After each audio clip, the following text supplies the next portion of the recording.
ഒരു everyday makeup look കണ്ടാലോ? എൻ്റെ കയ്യിൽ മിനിമം ഒരു 20 മിനിറ്റ്സ് എങ്കിലും ടൈം ഉണ്ടെങ്കിൽ മാത്രമേ ഇതിൽ കാണിക്കുന്ന സ്റ്റെപ്സ് എല്ലാം ഞാൻ ഫോളോ ചെയ്യാറുള്ളൂ. അതല്ലെങ്കിൽ ബേസിക് സ്കിൻ കെയർ മാത്രമേ ഞാൻ ചെയ്യാറുള്ളൂ. അതാണ് ഫേസ് സിറം അപ്ലൈ ചെയ്യുക, പിന്നെ മോയ്സ്ചറൈസർ, അതിൻ്റെ കൂടെ പകൽ സമയത്താണെങ്കിൽ സൺസ്ക്രീൻ. ഇത് 3 കൂടാതെ ഞാൻ നിർബന്ധമായും ചെയ്യുന്ന 2 കാര്യമാണ്. 1 ഐബ്രോസ് സെറ്റ് ചെയ്യുക, 2 ലിപ്സ്റ്റിക്ക് ഇടുക.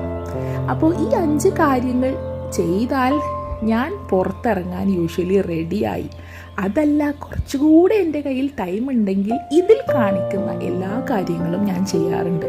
അപ്പോൾ ഇതിൽ ഞാൻ ഏറ്റവും കൂടുതൽ ടൈം കളയുന്നത് എൻ്റെ ഐബ്രോസ് സെറ്റ് ചെയ്യാനാണ് കേട്ടോ.